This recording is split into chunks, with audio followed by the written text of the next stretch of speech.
Hello students, welcome to this video tutorial, more probability examples. So please make sure that you've got your calculator out or you've got your calculator app open on your computer.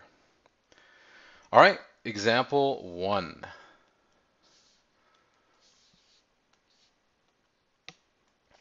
There is a 6-sided number cube. So whenever you hear about a number cube, it just means a die, okay? Like dice, dice is plural of a die.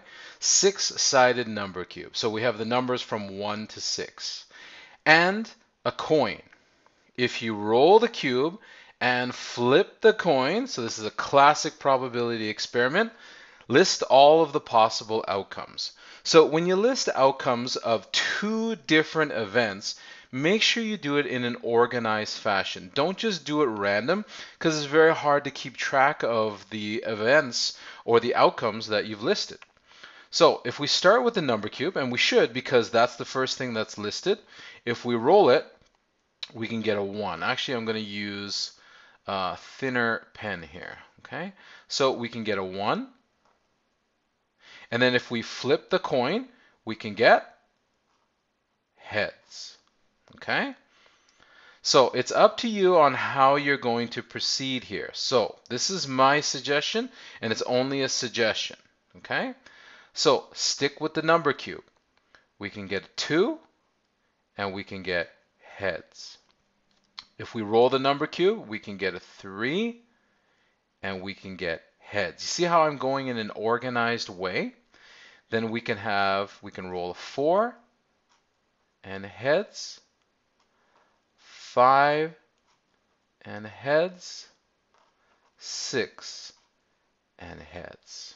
Okay, so that's not all of the possible outcomes, right? That took care of the number cube and the one side of the coin. So now let's talk about the other side of the coin, tails. So we can get 1 tails, 2 tails. It's much easier if you go in an organized way here.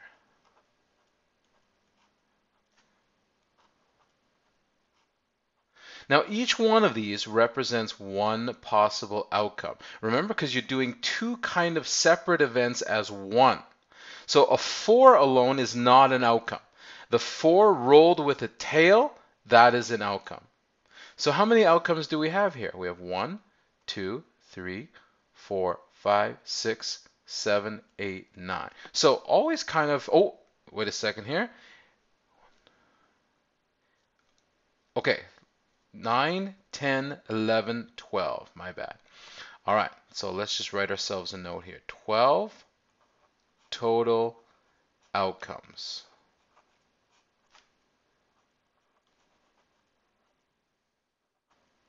Okay, and why is this important? Why is this number important?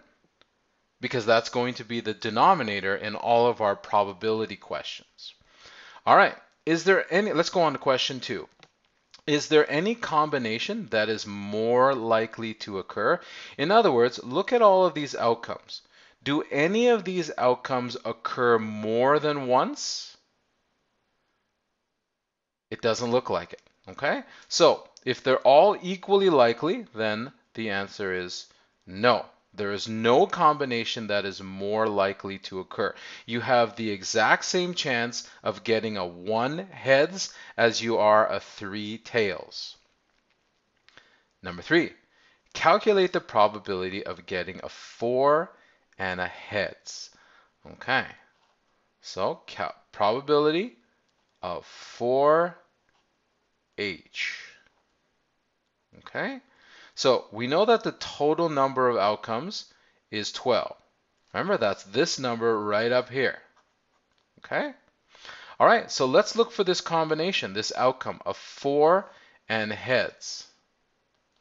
So here is 4 and heads. Does it occur any other time? Well, we already said no, because all of the outcomes occur only one time. So we have only one favorable outcome. It only happens one time. Okay? So 1 over 12 cannot be reduced. It is in its lowest form.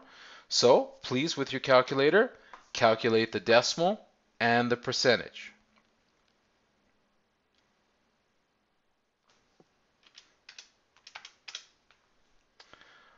So we got a messy decimal, so I got 0.083. Again, only go to the third decimal place.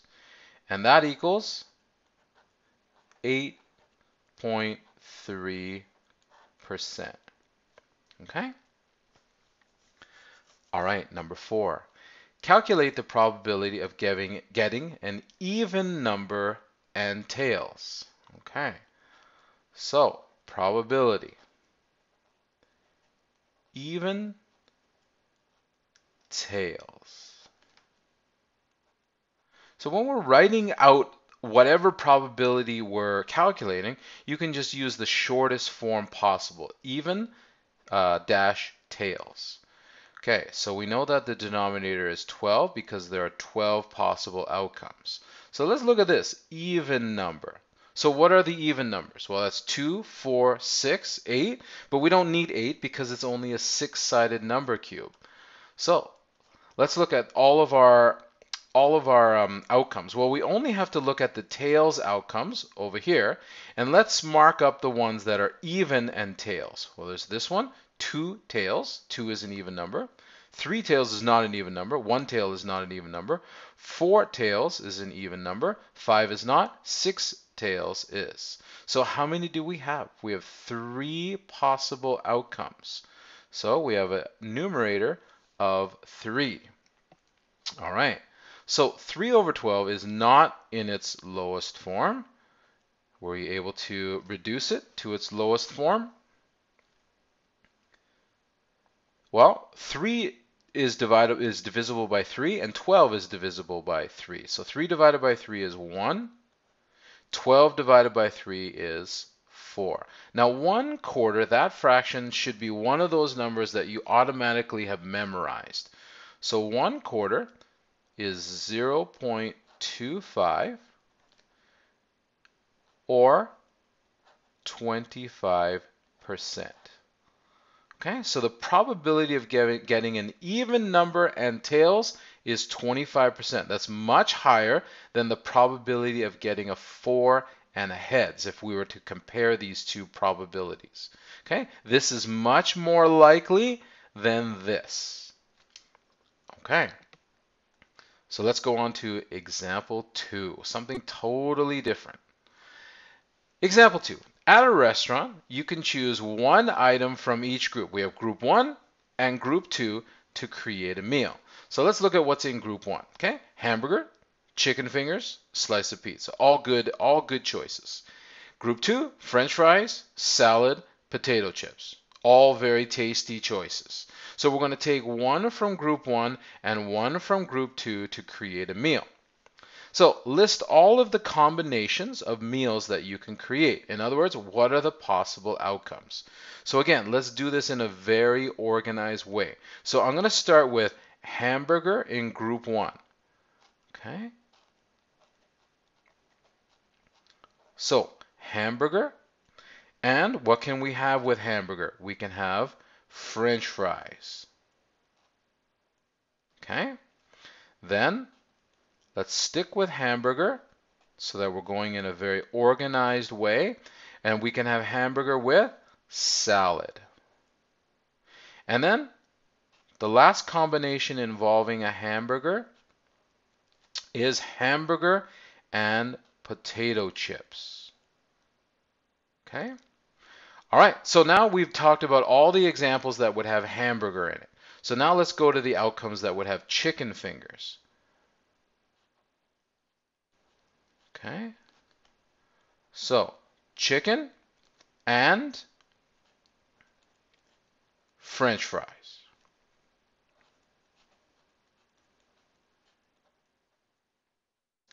Chicken and salad. Try to keep the codes the same here. And then chicken and potato chips. Okay. So now we've listed all of the outcomes that involve chicken fingers. So let's go to pizza. So we have pizza, and that can be combined with French fries. Odd combination, but still tasty.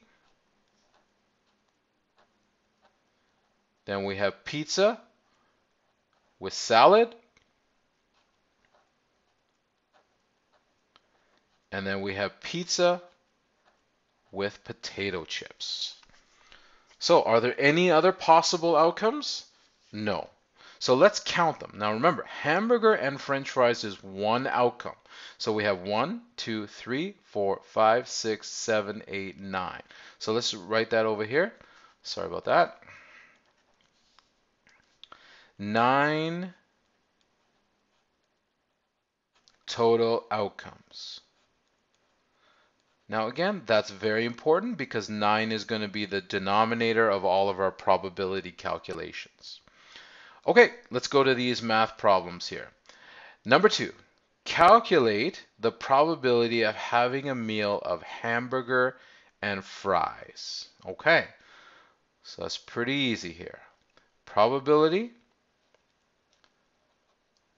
of hamburger and French fries.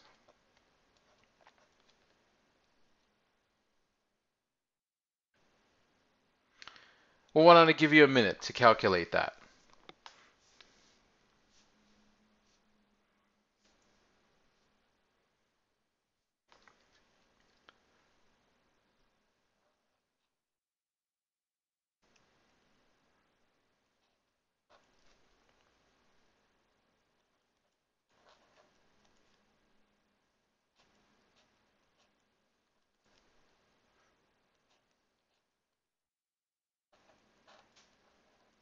All right, so the probability of hamburger and French fries, well, it only happens one time. That's right here. Okay, so there's only one possible outcome or favorable outcome for a hamburger and French fries. So I got a starting fraction of 1 over 9, and because the numerator was 1, that is in its lowest form, equals 0.111 or 11.1%. So were you able to get that? Okay. So, number 3, calculate the probability of having a meal that included salad. Okay.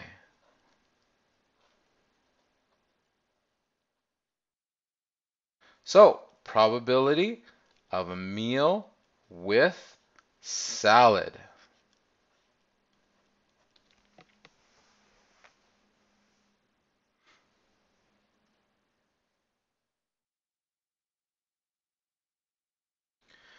Okay, so we know that the denominator is 12. And then I'm going to use a different color here. Let's identify all of the possible meals that could have salad. Well, that's these 3 meals. Hamburger and salad, chicken and salad, and pizza and salad. So the numerator, favorable number of favorable outcomes, is 3. 3 over 12, not in its lowest form, right? Sorry, the numerator, the denominator. I was thinking about the last question. Sorry about that. Is 9. Okay, 9 total outcomes here. 3 over 9 is not in its lowest form. 3 over 9 is 1 over 3 equals 0.333. This is one of those repeating decimals. Equals 33.3%. 1/3 is probably another one of those fractions that you should just memorize what the decimal and what the percentage is, because that one's pretty common. Okay? Sorry about my mistake for the denominator. We have 3 over 9. Okay, number 4. Calculate the probability of having a meal of chicken fingers and salad. So we have this outcome, or pizza and chips. Okay, so this is going to be pretty hard to, let's just do a code here. So chicken fingers and salad, or pizza, and chips. Okay, doesn't make a lot of sense, but at least I've kind of identified what the probability means. Okay, so before I even think about the favorable outcomes, let me write the proper denominator of total number of outcomes equals 9. Okay, so I'm going to use the highlighter this time. So chicken fingers and salad. So let's identify that. Chicken fingers and salad right here. Or pizza and chips. Okay? So how many possible outcomes do we have? Well, we have 2 favorable outcomes. So the denominator is going to be 2. Okay? We can choose this one or this one. So there are 2 possible favorable outcomes. 2 favorable outcomes. 2 over 9 cannot be reduced. It is in its lowest form. With your calculator,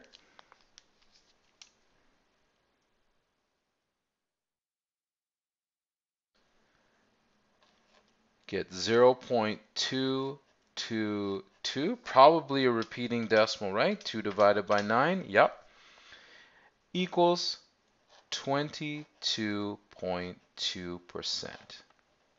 Okay, so on this page, in this video, we kind of looked at some a little bit more complex probability questions, and you'll need this knowledge for the homework sheets.